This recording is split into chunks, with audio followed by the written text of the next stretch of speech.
میں ایک مثال آپ کو دیتا ہوں. دیکھیں, اسرائیل کے ہیلتھ منسٹر نے اپنی پریس کانفرنس میں ایک بات کہی کہ کوئی بھی سائنس کرونا وائرس کو ختم نہیں کر سکتی. اب ہم اپنے مسیحا کے منتظر ہیں, وہ آئے گا جس کو وہ مسیحا کہتے ہیں. ہمارے نزدیک وہ دجال ہے.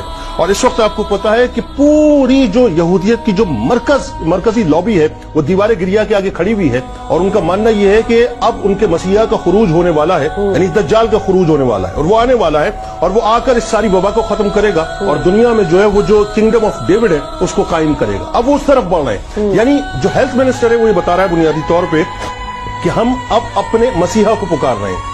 دوسری طرف آپ پوپ فرانسس کو دیکھیں کہ اس نے کیا کہا. اس نے کہا کہ میں دنیا کے تمام کیتھولک سے یہ کہتا ہوں کہ وہ کھڑے ہو کر دعا کریں, اجتماعی طور پہ دعا کریں, اور جیزس کو پکاریں کہ اس وبا کو اس وقت جیزس ٹال دیں. میرا ماننا یہ ہے کہ میں بہت ہی عقیدے سے یہ بات کرنے جا رہا ہوں. مجھے تکلیف ہے, میرا دل کوڑتا ہے کہ میں نے دیکھا کہ میرا کعبۃ اللہ بند ہو گیا, میں نے دیکھا کہ مسجد نبوی بند ہو گئی. دیکھیے یہ جو وبا ہے نا, میں دعوے کے ساتھ یہ جملہ ادا کر رہا ہوں کہ تمام تر احتیاطی تدابیر کے بعد یہ وبا اس وقت چلے گی جب ہمارا رخ گنبد خضرا کی طرف ہوگا. یاد رکھیے گا کہ آنے والی مسلمانوں پر تمام افتاد, تاریخ گواہ ہے, کبھی بھی مسجد نبوی کو بند کرنے سے نہیں بلکہ مسجد نبوی کے گنبد کے روشن دان کو کھولنے سے حل ہوئی ہے. آج معاملہ یہ ہے کہ میں یہ جملہ ادا کرنا چاہتا ہوں اس وقت اس چینل پہ بیٹھ کے کہ دیکھیے صاحب, آپ سائنسز کی طرف رخ کیجئے. کیا کریں گے آپ رخ کرنے کے بعد؟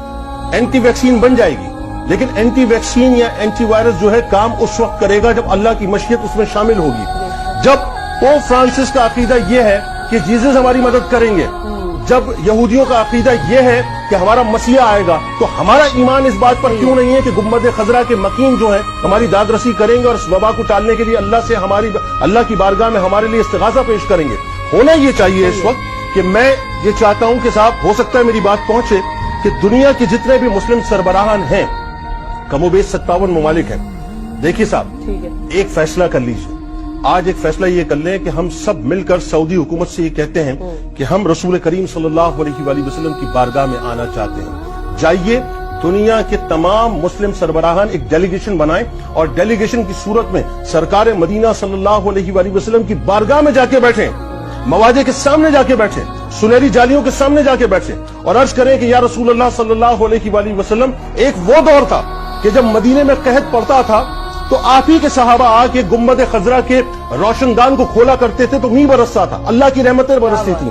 آپ اللہ کے محبوب ہیں, آپ اللہ کے پیارے ہیں, یہ کائنات آپ کے لیے بنائی گئی ہے. ہم نے اپنے گناہوں کے بوجھ کو اپنے کاندھوں پر لاد کے آج یہ فیصلہ کر لیا کہ آپ کی بارگاہ میں آ جائیں. ہم آ گئے آپ کی بارگاہ میں, اپنے ہتھیاروں کو سرنڈر کر دیا, اپنی سائنس کو سرنڈر کر دیا, اپنی ٹیکنالوجی کو سرنڈر کر دیا, اپنی طاقتوں کو سرنڈر کر دیا, اپنی پگڑیوں کو آپ کی بارگاہ میں رکھ دیا, اپنی حکومتوں کو بارگاہ میں رکھ دیا. یا رسول اللہ, مسلمانوں پر بھی کرم فرما دیجئے, اور دنیا میں جہاں جہاں آپ کے امتی بستے ہیں سب پر اپنا کرم فرما دیجئے. میرا خیال ہے کہ دنیا کو ایک پیغام جانا چاہیے کہ ہم مسلمان ایمانی طور پہ اتنے کمزور نہیں ہیں کہ ایک نہ نظر آنے والے وائرس سے ڈر جائیں. ہمارا عقیدہ کل بھی گنبد خضرا تھا, ہمارا عقیدہ کل بھی خانہ کعبہ تھا, ہمارا عقیدہ آج بھی اللہ ہے, ہمارا عقیدہ آج بھی رسول کریم صلی اللہ علیہ وآلہ وسلم کی ذات